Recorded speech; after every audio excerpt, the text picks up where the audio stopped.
Jason, you asked me how can you get more cut from a DA or random orbital polisher. You use 15mm, don't you? It's 15mm, yes, sir. Yeah, you use. So what I suggested, you're familiar with microfiber, was to go for the heavy cut microfiber pads. That's going to give you a really good cut. If though, and this is the question you asked me wall, didn't you? You said, let's go wall pads. So let me do a little bit of education. So we ignore what this pad is at the moment. We've got two different lengths of pile. So we've got one there that's got movement and one there that's got very little movement. So just explain to you, if you put those on a large throw orbit machine, what you're going to get is a lateral side-to-side motion.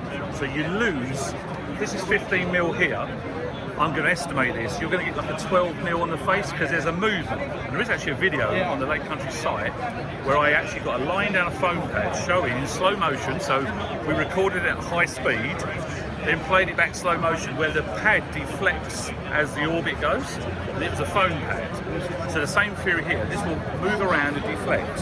So there's a little trick here, like a hack. We're ignoring that they're the same material.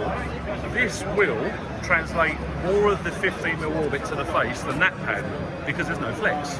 Okay. So you've got zero flex there, or maybe half a mil.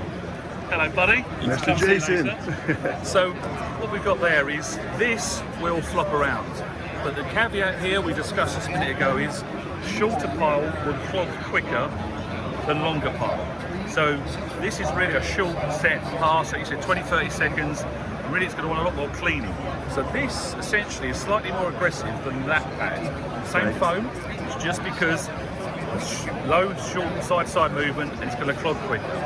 But this is a unique pad, as Jason's had a feel of it. There's actually foam halfway down on this one.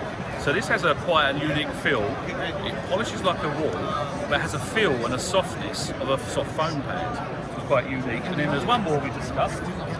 And I showed you that these are pretty much similar on cut level. Yes. So we've gone with a microfiber technology of a hard blue foam, and then a sort of more of a natural wall product, not a sort of so that's organic, that's synthetic. But the other thing is, notice the short pile again. There's hardly any movement. So if we had a longer wall pad, that would flop around. So these wall pads, and any longer than that, we make them longer, I'd say that's a rotary.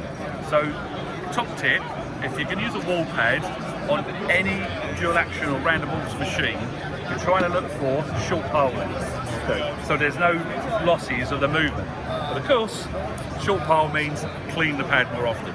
Does that help? Yes, sir. Perfect. Thank you, Jason. Thank you very much. Appreciate your time, Mr. Kelly.